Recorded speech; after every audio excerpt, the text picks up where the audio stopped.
Call to order the February 14th, 2022 meeting of the Rochester City Council. Madam Clerk, the roll, please. Vixen, Here. Salvia, Here. Albrecht, Here. Gould, Here. Harrison, Peterson, Here. Sage. Here. Thank you. Would you please join us for the Pledge of Allegiance?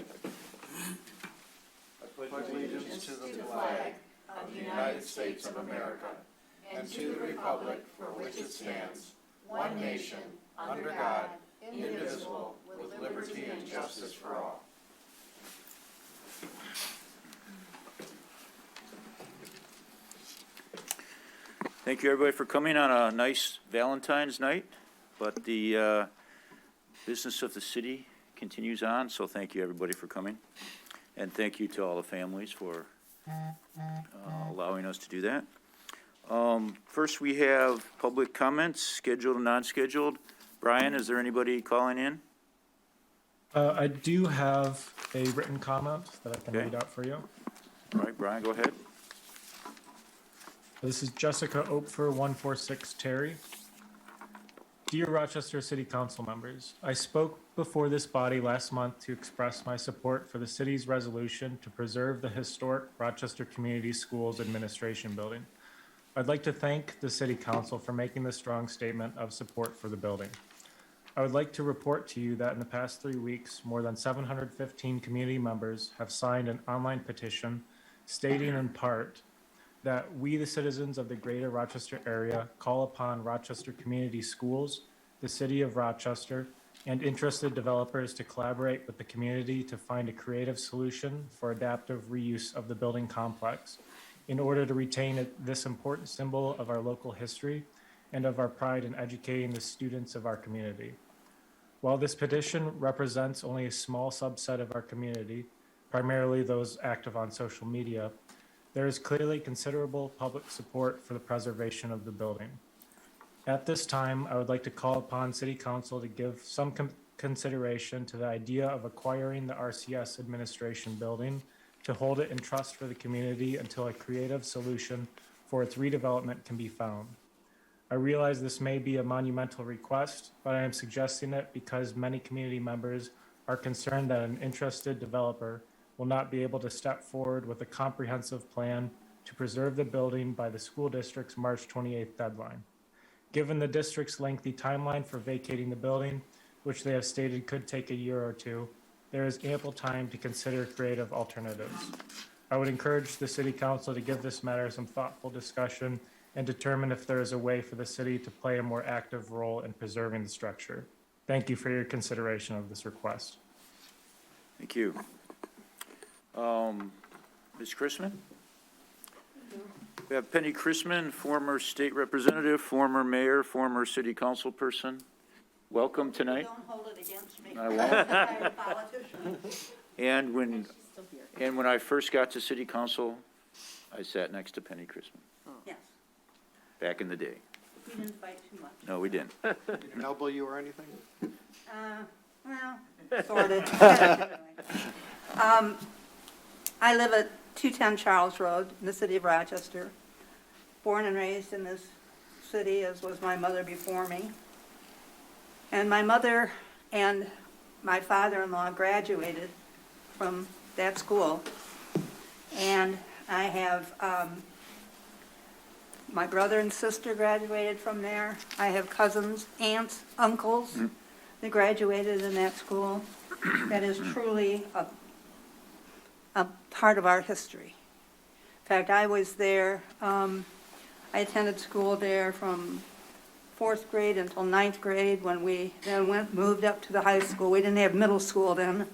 And I was there on the historic day where my upperclassmen marched out of that school to the new school on Livernois. And we only had one high school from which I graduated. But the building has seen generations of families go through there over the years. Many of them may not still be around, but it is worth saving. It is so historical in this town that I urge the city to come up with a plan to assist in saving that building. Now, I don't know whether it be a bond issue, and I'm talking, I think we have to think outside of the box. Bond issue to pay the school district whatever amount of money it costs them to move to their new facility. Use that bond money to restore the building. And even, I mean, I'm talking about thinking outside of the box. Move City Hall and everything into that building. You could even rent out office space because of the large, but you could put everything under one roof for the city, even the DPW. I mean, so there are, and I'm looking at a GoFundMe account, which would also help to pay for all of the things that need to be done. These are just crazy ideas that I'm throwing out.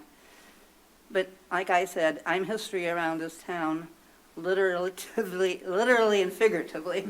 So I really urge you to please step up to the plate and save this historic building. Thank you. Thank you, Penny. Any other public comment? No? Okay, on to the approval of the minutes. Is consideration of the minutes of the regular meeting of January 24th, 2022. Your Honor, I had placed a memo in the packet with the minutes asking that the minutes themselves be referred back to the clerk's office. Councilmember Sage has requested that the discussion surrounding the resolution for the Rochester Community Schools building be verbatim, and that's going to take some additional time to prepare. So moved. Support. Motion by Councilmember Peterson, support by Councilmember Albrecht. Discussion? Madam Clerk, the roll, please. Vixen, Yes. Salvia, Yes. Albrecht, Yes. Gould, Yes. Peterson, Yes. Sage. Yes. Thank you. Thank you. Next is the approval of the consent agenda. First is consideration of a special event application from O'Connor's Public House to hold their annual St. Patrick's Day event on Thursday, March 17th, from 10 a.m. to 11 p.m. It's that time of year again. Next is a consideration of a special event application from Rah-Rah to hold their Rah-Rah Easter egg hunt in the municipal park on Saturday, April 9th. Next is a consideration of the special event application from MAD, Michigan, to hold the Walk Like MAD event on Saturday, August 27th in the municipal park. Next is consideration of a special event application from Alfa Romero Owners Club to hold the Italian Happening Car Show in the municipal park on Sunday, July 24th. Next is a consideration of a special event application from the American Cancer Society to hold the Making Strides Against Breast Cancer on Saturday, October 22nd in the municipal park. Next is review of the current special event calendar. Next is request purchase of the 2022 Bobcat skid steer loader. Got to have one of those, right? And then a recommendation to purchase the 2022 930M Caterpillar front end loader. Council. I'd like to make a motion to approve, but take off D, G, and H. E, G, and H. Support. So motion by Councilmember Peterson, support by Councilmember Albrecht. Before we vote, Councilmember Sage. Friendly amendment to take off item F as well, please. Okay, so we're voting now on A, B, C, E. Are you good with that? Yes, sir. Ms. Councilmember Albrecht? Yes. Okay. Madam Clerk, the roll, please. Vixen, Yes. Salvia, Yes. Albrecht, Yes. Gould, Yes. Peterson. Yes. Sage. Yes.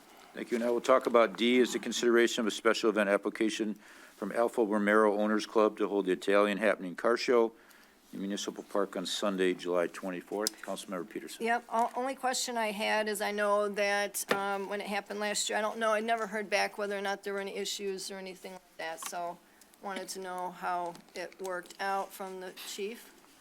Mr. City Manager, are you? Chief's there. Yep, he's Oh, there. Chief? Yep. Chief, Police Chief, Yep. welcome. Thank you. No, we were not made aware of any particular issues at the park. We worked with the organizer to help with some parking concerns that we had in prior years. We've been assured that that type of volunteer assistance will be in place again this year to prevent any additional cars in the park. But, not aware of any concerns or complaints about the event. Awesome, thank you. Okay, item G, review the current special event calendar. Mr. Sage? That's item F, and only to add, Founder's Day, March 20th, at the Rochester Museum at Van Heusen Farm. Very good. And on that note, Rochester Community Schools published something in the newspaper about Founder's Day, but they didn't put that it was for RCS. So hopefully I don't want the people to think that it's us doing that day. So that's what I read it looked like that. Okay. Okay, next we have a request to purchase the 2022 Bobcat skid steer loader. Yep, just G and H together, Mayor, if Okay. that's fine. All I wanted to do is say, thanks for bringing these forward, and that, I do know that they're all part of the revolving equipment fund, so I appreciate them keeping us up to speed on these on a timely basis. Okay, so do we have a motion for D, F, G, and H? So moved. Motion by Councilmember Peterson, Support. support by Councilmember Albrecht. Madam Clerk, the roll, please. Just one. I'm sorry. You know, I like that Councilmember Peterson taking out G and H, just because, and I don't know if this is for the city manager. I know the consent agenda is to group things together. I sort of thought there should have been sort of Separate. two sections, meaning all the activities in one, and then the approval of the Bobcat skid and the Caterpillar front end loader, just so we could have a discussion around them. Because usually when we're buying something, and I'm on the Budget and Finance Committee, and as we shared a few meetings ago, Finance Director Mojo has put together this timeline of where all this equipment's coming up. So this was no surprise to any of us here, but I don't know if in future consent agendas, we could deal with activities in one, and then a second one with anything that's non-related to I activities. mean, that's perfectly fine. I think because it wasn't a surprise, we put it in consent, but that's fine going forward. I don't know if anybody has any opinion on it, you know, tomato, You're tomato. I proposing just- to separate events versus purchase. Correct. That was, I was going to pull out G and H also, Councilmember Peterson, so I'm glad you did, so. No, normally we always had them separate for a purchase anyhow, so. So, again, just doesn't affect my vote. I support all of them. So, thank you. Madam Clerk, the roll, please. Vixen, Yes. Salvia, Yes. Albrecht, Yes. Gould, Yes. Peterson, Yes. Sage. Yes. Thank you. There are no old business or table items. Tonight is a public hearing. To hold a public hearing to consider the liquor license transfer of ownership of Penny Black at 124 West Fourth, adding Rochester Acquisition LLC to the license and removing Fourth Street LLC from the liquor license. So, Mr. City Manager, do you have any? I think actually the chief with the liquor license is. Chief? Yep. Go ahead. Yes, as the mayor indicated, that sums up the change that's occurring with the liquor license as presented by the applicant. There's no change in the operation or name of the restaurant or that type of thing. There would be a requirement once the change or transfer has been completed, there would be an updating of the operating agreement just to include the new ownership. I know that the attorney and applicant are present here on the call and certainly are ready to answer any questions that may come up as well. Good. Madam City Clerk, is there any correspondence? No, Your Honor. Okay, does the applicant want to say something before we, or not? Just thank you very much for your time this evening, and we're more than happy to answer any questions you may have. Okay, any questions? No, make a motion to approve? I think we have to have a public hearing first. Oh, I thought you were going to, No, I'm so- sorry. So at 7:14, we'll open the public hearing. Is there any public comment? 7:15, we'll close the public hearing. Council discussion. Motion to approve the transfer as presented? Motion by Councilmember Peterson, Support. support by Mayor Pro Tem Salvia. Discussion, Councilmember Gould. Nope, I was just going to second it. Madam Clerk, the roll, please. Vixen, Yes. Salvia, Yes. Albrecht, Yes. Gould, Yes. Peterson, Yes. Sage. Yes. Thank you, and good luck to you. Thank you. Thank you very much. Thank you very much. Thank you. Next is, we do not have any legislative deliberation tonight, and we go to reports from the various boards and commission. First, we have a report from Rochester Area Youth Assistance. Is there anybody to give that report? Mr. City Manager? Amanda's not here. I don't think Amanda's here, so. Right. Okay, We can add that to next agenda so that Right. she can actually talk about it. Next, we receive a report from the Rochester Historical Commission. Councilmember Sage. Thank you, Mr. Mayor. Happy to report that the coloring books, a longtime tradition that we've honored here for the second graders within the Rochester schools, community schools system, those have been ordered and delivered to said schools, both elementary and parochial within the district. Also a reminder, and I'm going to just keep reminding up until the actual the event. Founders Day represents a time that we recognize the actual founding of our city on March 17th of 1817. And so we try and do Founders Day somewhere around St. Patrick's Day every year. So this year it's March 20th at one of the barns, I think the finished calf barn there at the museum at Van Heusen Farm. And Ken Schramm is going to talk to us about, we've had him in a couple times, 2 years ago, to talk about Rochester's railroad heritage. And it will definitely give some more exposure to the DUR publication that the Historical Commission put out. We'll also be attended by the Shannon Irish Dance Academy, so we'll have a little entertainment. I'll give you some more details in a future meeting, but that's it. Very good. March 20th is a Sunday?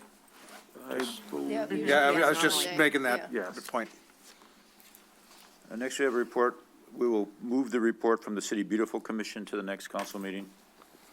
We receive a report from the Budget and Finance Committee. Mayor Pro Tem Salpia. Sure, I can start out, and Councilmember Albrecht, if you want to add anything. So the agenda's in the packet. The meeting was Friday, February 4th.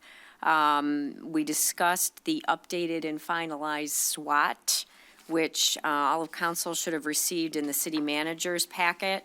One of the key features that the Finance Committee has worked through is the scoring will now have pluses and minuses. So you can have either positive points or minus points in terms of how a project would affect one of our strengths, weaknesses, opportunities, or threats. So, this continues to evolve as we've used it now for a few years, so I think that's a good direction. We did review the revolving equipment, which, as we approved the 2 pieces of equipment tonight, and, really lead times are very long, and so it's important that I'm happy we approved those tonight, and happy that we've been looking ahead and planning for those. Next steps in terms of the budget were discussed. The Finance Committee will have another meeting on the 26th, kind of like a pre-workshop meeting, and then the workshop is the 26th. So that's a Saturday where I think council is looking forward to having some really good discussion, as well as administration will be giving a presentation, kind of the overview of where we're at with the budget. The timeline will hopefully be in the city manager's packet this week. One of the dates that I've just asked to be sure that it's on there is the date that we all get our binders. Mm-hmm. So in the past, that was forecasted to be around April 4th through the 8th. So that's when, I don't know, to me, that's when you can get into the details around the budget. What else? We also talked a little bit about the compensation study, that the information was received back to administration, but hadn't been digested to the point to come to the Finance Committee, so that should be coming soon there, as well as to all of council. And then in terms of just looking at the full-time employee vacancy review, we still have 3 full-time vacancies, and interviews were taking place last week for at least one of those positions. Councilmember Albrecht? You covered everything, Mayor Pro Tem Salvi. I just wanted to reflect on one part for City Manager Wing, who wasn't at the last City Council meeting with a good reason, that with the salary survey, we wanted to have appropriate time to review that before we discuss it at the city council. Usually we get our packets on Thursday. I'm not sure that would give us enough time for a Monday meeting. So however, if it's going to be on the 28th, if we can get it, a week or so before then with the recommendations. And I don't know if that's a closed session meeting or part of a public meeting. So I just want to make sure we could digest it. Just with my HR background, I wanted to take a look at it. I've done a ton of these, and I'm sure there's others on city council want to make sure that we are, we haven't done this in, 8 years or so when we did the last one, to make sure we're paying our people competitively, especially the way the market is these days. So. And then, Mayor Pro Tem Salvia? yeah, I skipped one of the very most important items, was the Rochester Community Projects, the grant. I'll call it the wish list. These are items that are either we're actively pursuing grants for, or we're circulating this pitch deck. It has been provided to offices of Gary Peters, Alyssa Slotkin, Senator McMorrow, and Adam Kokendorfer. So it did go out today in some public information. So really, there are 22 projects. Obviously, they're in various stages. Grant committee will also meet tomorrow, so a lot more movement on this, but at least all of council should start having some visibility on that. That's all. Councilmember Peterson? Yes, thank you, and thank you, Councilmember Albrecht, for bringing up the compensation study. I would actually like to have it in plenty of time for us to be able to talk and speak about it at the goals and objectives that we're going to be at on the 26th. So it'll make sense then before we go to the 28th meeting, so. Councilmember Sage? I guess I was going to ask a similar question regarding the packet that was released today publicly. The community grant presentation was excellent. I would assume that's going to be part of our budget process or review. I'm just asking. Well, I would think as grants are received or obtained, yes. I mean, they're all, they're asks, but not asked to us. It's, Correct. okay. Are we prioritizing any of these, or is this just everything in one bucket? That's probably good discussion to be had at that meeting. I guess I would kind of put that to council. Okay. Yeah. Yeah, I would agree that it needs to be prioritized. Some of these are already projects that we've already approved, and I think we need to put them in order of how we're going to maintain them and manage them financially through the goals and objectives coming up. If we get the money. Right. Well, no, but, I mean, some of them have already started, so what are we going to do with them and that are in that packet? So, Mr. City Manager, are you clear on that, or any comments? I'll have to talk with their finance director. I think Anthony's on here to see. Again, I wasn't at the Budget and Finance Committee meeting. I'm not yet familiar with this packet, but I'm sure the Finance Department has been following it, along with our grant committee as well. Anthony, do you want to add anything? You there? No? No? Okay. He's on. Further comments for the Budget Committee? No, thank you, though. Okay, thank you. Next, we have a report from the Planning Commission. I will give that tonight. We had a interesting and lengthy Planning Commission meeting. We did talk about the master plan, and we had kind of the same issue we had where we didn't have the updated version, so it made it difficult to do that. So the Planning Commission decided we would wait until the Planning Commission had the final thing before voting on it. So they're going to vote on it in the first meeting in March, so that means the next council meeting after that, we'll all have a chance to have that thing. So we pushed it a little bit, but there's no reason we couldn't push it. So everybody wanted to have a final look at the real copy, and that seemed to make a lot of sense. So that's what the Planning Commission did on that. We had a long conversation on carports at the Forest Ridge Apartments. That's a major project. I think it's a good project, but it's complicated, and there's some things that, in order to meet zoning and our ordinances, that the applicant didn't really want to do, so we kind of pushed it, and we're going to have a public hearing the next meeting, so there's still some outstanding issues on that. Next, we had a meeting to talk about the Preserves of Rochester, and now that project is on hold. So they did not come and present, and Nick can maybe help me, but we're not sure if they're going to because there's some issues with the Rochester Hills part of that project. Mr. Mayor, yep, I met with the owners later in the week, last week, and I think we're gonna see it back. There's stuff they're gonna work out. I think it's not irreversible, so I would anticipate the next month or so we'll get that back to planning. Okay. I mean, that's a big project. Looks like a Big project. pretty good project, just, looking at it without going through the details. We thought we were going to have a meeting on that, and so now it sounds like hopefully it's coming back. So we'll keep you updated. And then we had a lengthy discussion on the lighting ordinance, and after a lot of conversation and discussion, the Planning Commission does not support this, and it did not move forward. And so that motion, and the city attorney can say, but that motion is now dead, so it has to come back here for us to do something different if we chose to. So they just felt like there, and maybe people want to see the tape of what the Planning Commission said, but there was just a feeling pretty unanimously from the Planning Commission that this just wasn't needed.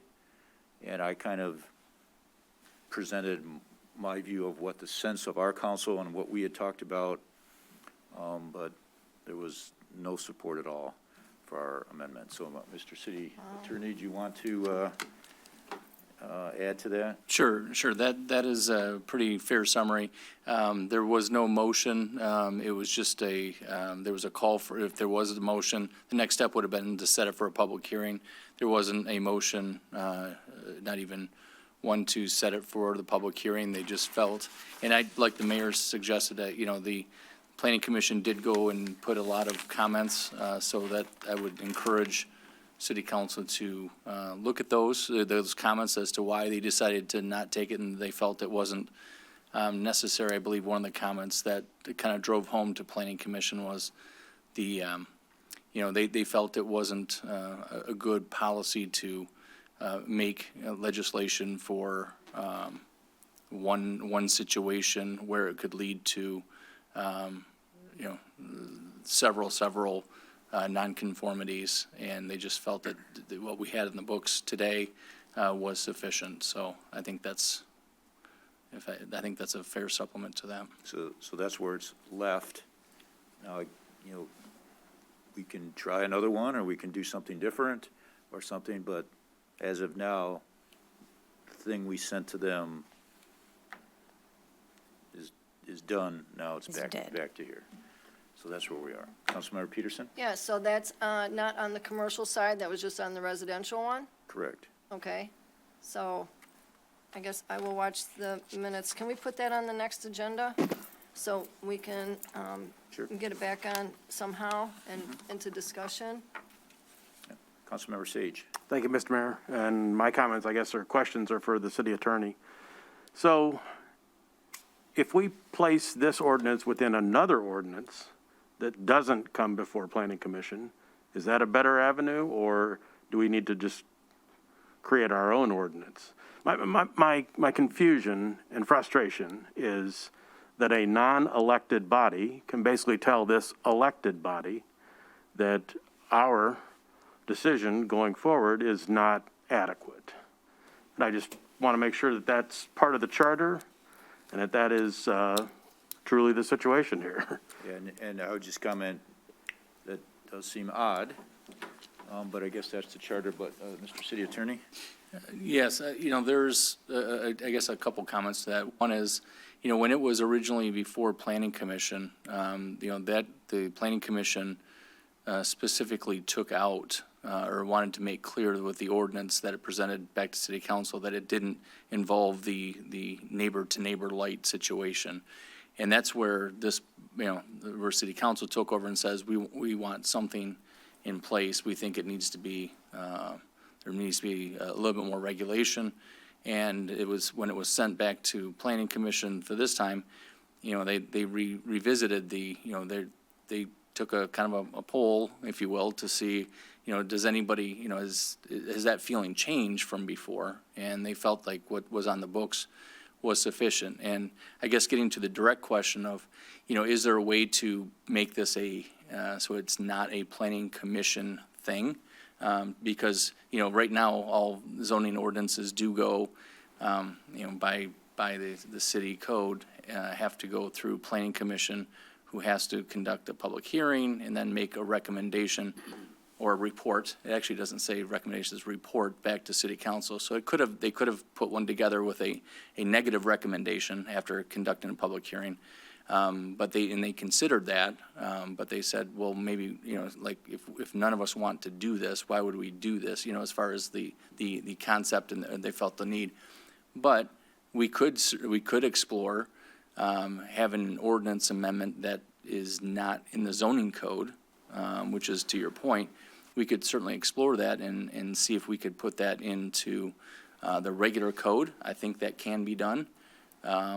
So if that's the direction of city council, is to put essentially the language that you had requested planning commission to consider into a regular code amendment, if that's the direction, we could work on that. Would it potentially best fit under nuisance? The nuisance is in the zoning code already, but, I think, I guess we could certainly explore how that would get into the regular code. Like I said, because nuisance is in the zoning code, so it would have to be perhaps under building regulation, something of that nature. Okay. Councilmember Peterson? Okay, so the commercial one was that they have to shield the lights, correct? Yes. So why can't we have residential, shield lights as well? Not understanding why that would be such an issue. They just didn't, again, I'm paraphrasing, that they just didn't feel like there was any need for that. They felt like it was, half the city would be in nonconformity. It's not an issue. It's a solution looking for a problem, all those kind of comments. And it was fairly, strong-willed opinions to that. So that's it, all that was brought up. So we can put this on the next agenda and think about it. So, and see what we can come up with. But that's what happened. Councilmember Sage? Thank you, Mr. Mayor. So I think we're comfortable with the wording. Maybe we're just looking for a place to put it. Yeah, city attorney. So, Councilmember Albrecht? so Mayor and Councilmember Sage, you're both on this committee. There's 9 members. So if I heard you right, it didn't even come up nobody made a motion to even look at it, correct? Yeah, and I would say the reason I didn't make a motion because I didn't feel like there would be any. I don't want to put you two on the spot, but I'm saying if we made a motion, either one of you and the other one supported it, and then there was a vote that was then 9-0 or 7-2, then it goes on the public record, as Councilmember Peterson said, we're going to now have to go look at the minutes, see what was said and everything else like that. And then again, I'm learning just by listening to some of the answers to some of these questions, because I always thought in this governing board as elected officials, once we make an ordinance, we had all this discussion on it, public hearings, every, first reading, second reading, and then here this was like, I was just sitting back with my mouth open because I didn't understand that. Now you made it clear, City Attorney, that all zoning ordinances go to Planning Commission, which, okay, I understand that now, but I'm a little frustrated by that also, that we spent all that time on this. We had some very impassioned residents, speak to this ordinance also, and I just, I don't understand the huge non-support from, the other 7 members of the Planning Commission, so. And I think too, to have a hearing and have it turned down as a way, I think we didn't understand that at the Planning Commission meeting, that was a way around that. And again, Councilmember Sage was ill, so he was not there, so it wouldn't have made it anyway. It's all his fault. I know. Gotta tough it out sometimes, right? On a stretcher, so. Not with COVID. So why don't we put that on the next agenda meeting and maybe I asked the city attorney to look at some ways to do that and maybe give us some other options, Mr. City Manager, for us to at least consider. Could we have a member of the planning commission present why, or prepare a written Yeah. statement as to why it was? Well, I mean, I just presented. We can read the minutes. Yeah, I think Okay. they're gonna- yeah, Okay. I just, as I said, it was pretty clear. I mean, it was Yeah. just, they didn't feel like it was necessary. There wasn't an issue. It'd make half the houses in Rochester non-conforming to this, and it would be difficult to enforce or impossible to enforce. Those were the main reasons. Councilmember Sage. Thank you, Mr. Mayor. And I can add some context to that, Councilmember Albrecht. So when we first talked about the commercial ordinance and we're having a public hearing, or coming up to a public hearing, the mayor and myself mentioned prior to that to add some additional language in there specific to residential. They were adamant against that, did not feel was required, not necessary in any way, so we didn't push it, knowing that we could always come back to this body, develop our own ordinance and incorporate it and move forward. So we were as surprised as you are. Right, but to me, in defense of the planning commission, a lot of those comments were very thoughtful and made a lot of sense as well.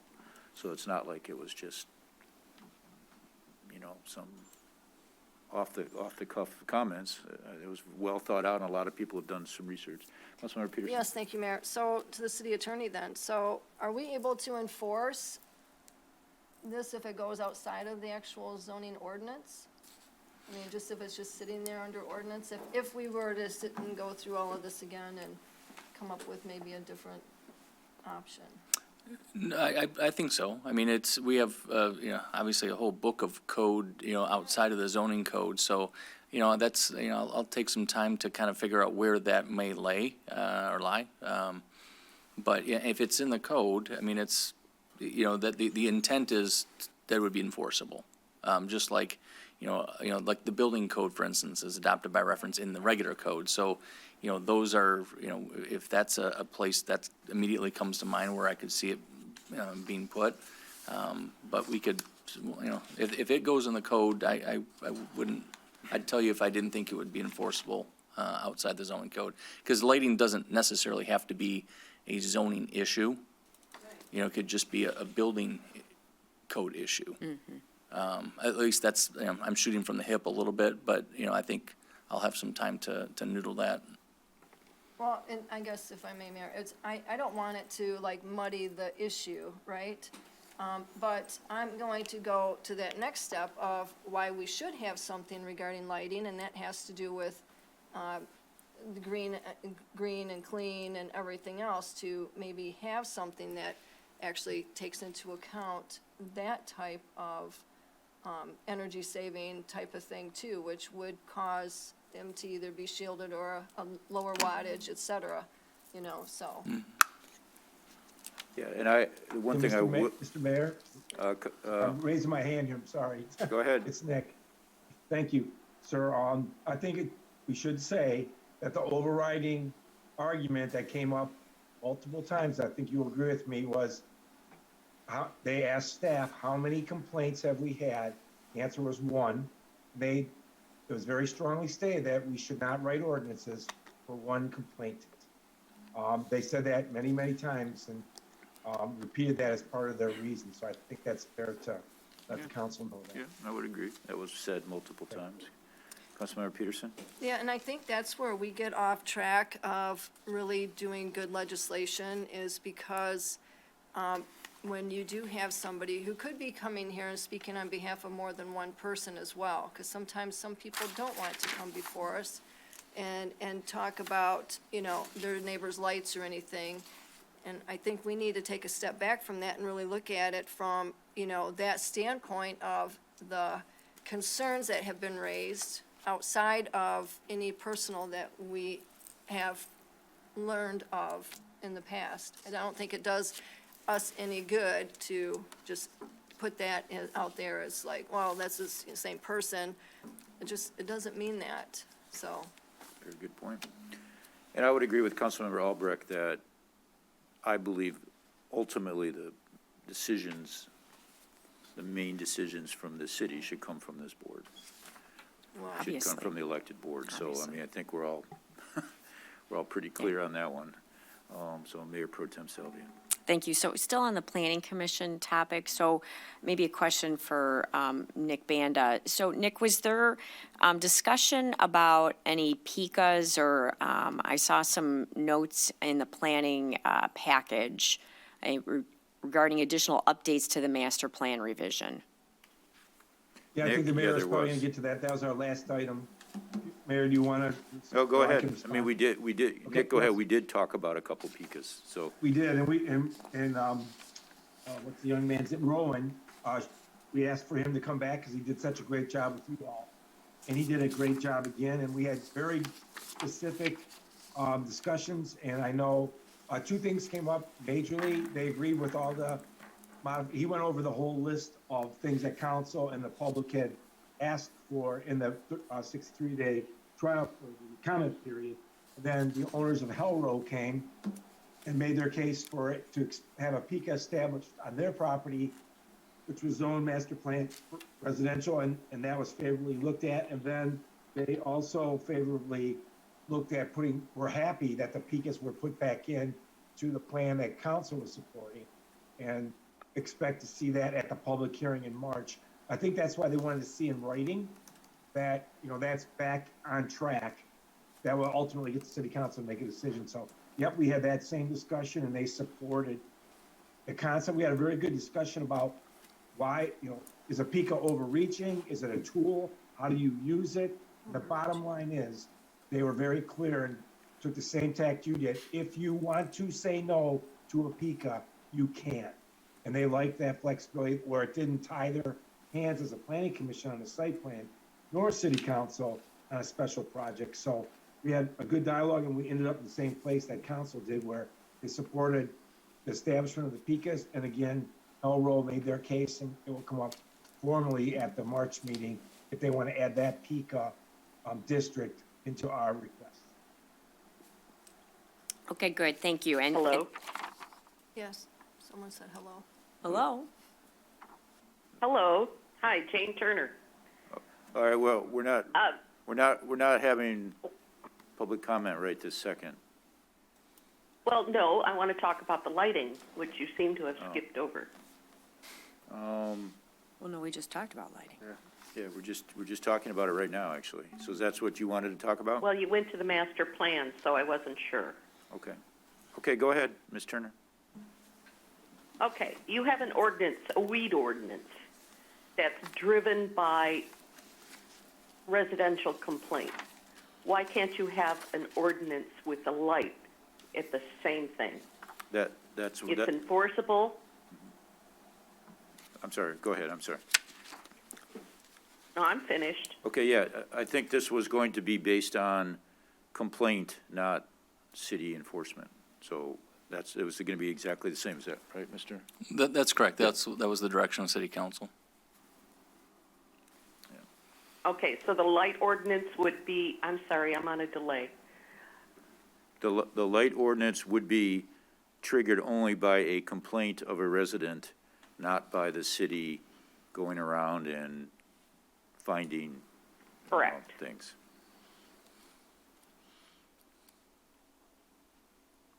Is that clear, Ms. Turner? Well, I didn't hear half of it because I'm on a delay. Okay, But that was my intent, so if that's what you said, yes. yeah, that's what we said.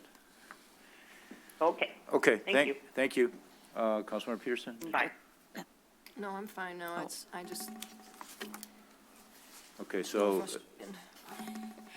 I did have a second point that Okay, I go was ahead. trying to make, and Nick did touch on it, but I wanted all of council to know that there is this list of summary of changes that's in the planning commission packet that I read through it just to see if all the things that we discussed were included, so I thought everyone should be aware of that. very good, thank you. I guess, Mayor, regarding the PICAs though, so, having these come up and change and they're individual requests, correct? It's like, somebody brings up the idea and does that. Zoning Board of Appeals too, we do the same thing. It's usually one person wanting something different to accommodate their needs. And I think that's, when it comes to the lighting ordinance moving forward, or any of these ordinances that, we have on the books, if they need to be tweaked, I think we need to look at that, because we allow other parts of city government to be one-person driven. Okay. Next, we have a report from the Facilities Committee. Mayor Pro Tem Salvia. Thank you. So the agenda's in the packet. The meeting was held February 1st. First, we discussed an update to the community garden update project, which is happening here in the off-season, so things are moving along. Then there was an update and discussion around the community house. Basically, the bids came back significantly higher. So we have gone back out to bid to 8 specific contractors on 2/7. There was a pre-bid meeting. Hopefully by the end of, which month are we in? The end of this February. month, February, we will have those back. The next facilities meeting is March 1st. We also talked about a proposed storage and training structure for the fire department. So gave some direction around several different proposals that I think will be brought to the budget workshop by the fire department. And what else? We also went through some other areas as a result of the Amoresco study in terms of building and facilities renovations projects that are needed that, again, will be part of the budget workshop. Councilmember Peterson, was there anything else? No, those were the main things. We had a lot of discussion regarding the community house since it was a surprise. And I guess it's very, I don't know how it got to this point. And I guess I would like some more clarity as to how this happened, because we approved something and months went by and then we were kind of given this just out of the blue.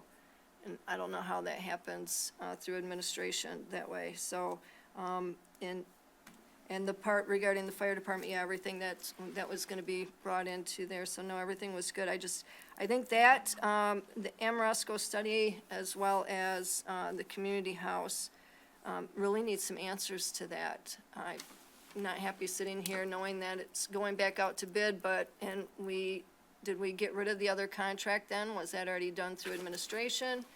How are we moving forward to really find out, like, what happened to that original bid that we were told that we voted on? I mean, what? Mr. City Manager, would you like to? Sure, I'm happy to quickly answer that. However, in the council's packet, you see under manager's update that I stated that I'll be giving a full report on several items at our next meeting. So happy to include in that report the information from the previously awarded contractor and the process that they went through, their explanation of why the prices came in higher, mainly cost of labor and materials. And the other major factor was for each of the various large topics, such as carpentry or electrical or plumbing, only one bidder submitted. They had hoped to get 3 or 4 from each of those topics. So when you only get one, sometimes if they bid the number higher to get as much money as they can, because they're competing against other projects, and so it's really not a competitive price.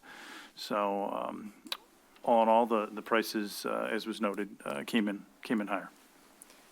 So are we using a different contractor or the same one? Yeah, so the city's actually overseeing, compared to the previously awarded contractor, this is now the city actually doing the request for proposals.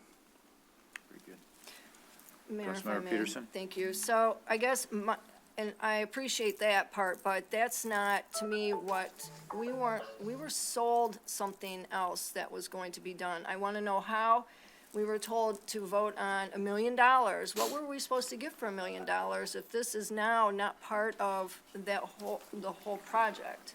Well, I'm happy to explain the difference between a bid and a request for proposal. The previous one was a request for proposal, and council authorized $1,020,000 for that project to move forward.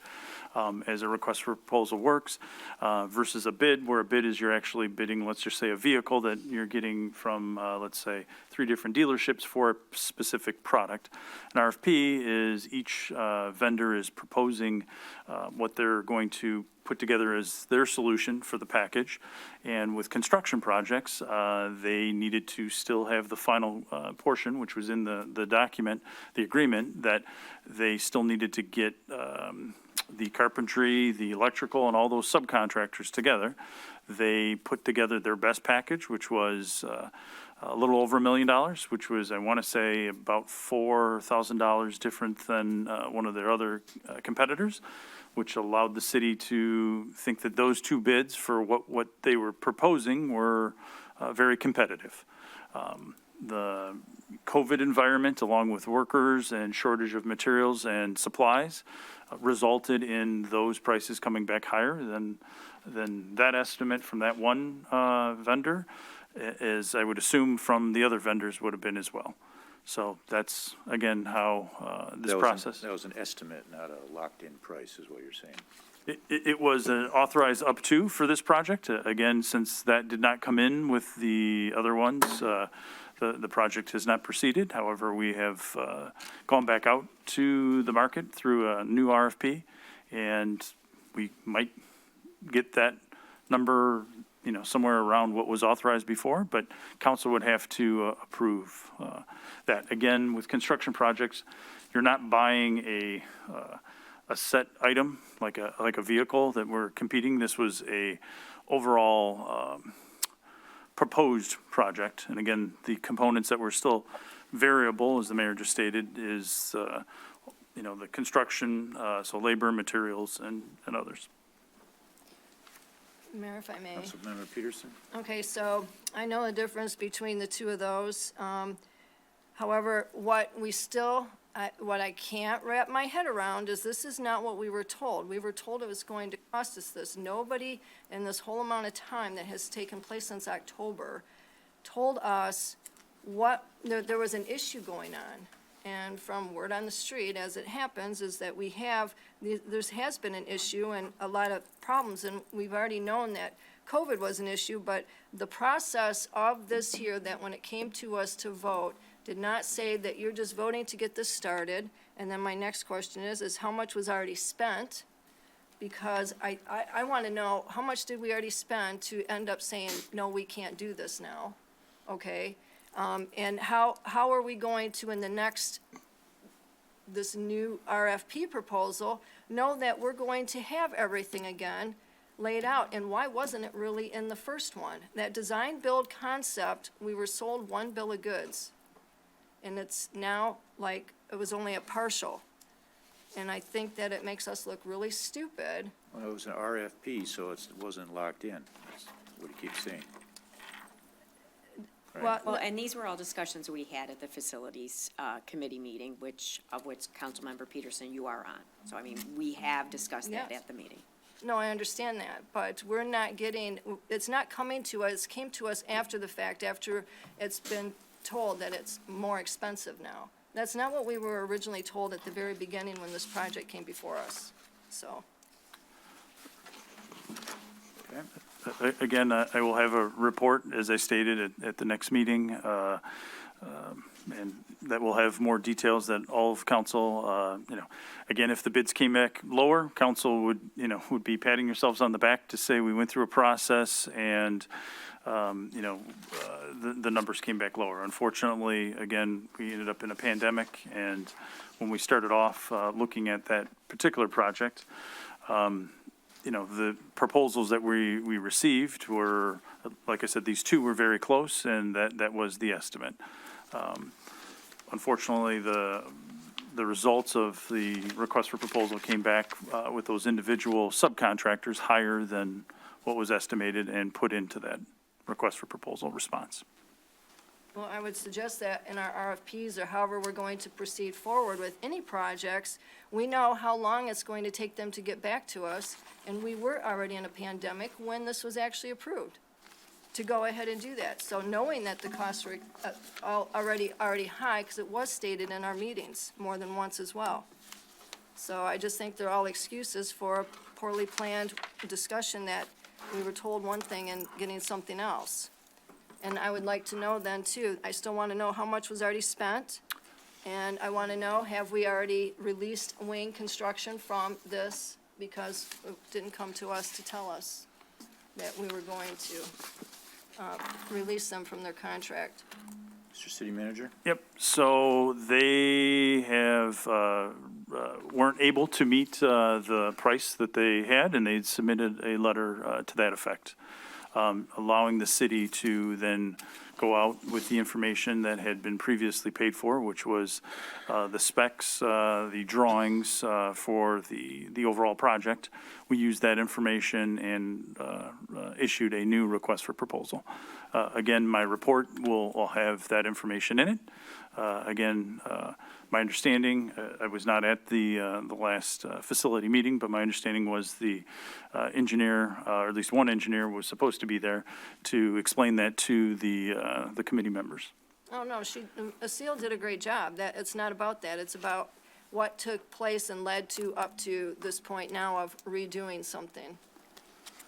Yeah, just like with any RFP, the results we don't know, so we can't predict the future. When that document went out, we had engineering estimates. We had the proposal from two vendors that were within $5,000 of each other for a similar product, and council authorized up to $1,020,000 for that. The results came back, unfortunately, higher than anticipated, and, you know, once that occurred, the vendor informed the city. We went through and looked at what could be done, you know, to get the price to the amount that was authorized, and there's not a way to do that. The only option really is to either wait and go out, similar that we've done with other projects. The vestibule's a good example. Prices, we only got one or two vendors, and the estimate from our architect and engineers were dramatically lower. And the recommendation was, you're in a COVID time period. Unfortunately, the material and labor costs were higher. Yep, $2 million higher. Thank you. Okay, next on to new business for referral and miscellaneous. Brian, any other public comment? I am not seeing any, thank you. Okay, so we have the city manager update. Mr. City Manager? Yes, thank you. I just had three items. First, I want to thank everybody for your patience while I was off. Again, for most of you know, my wife had our first child. We had a boy.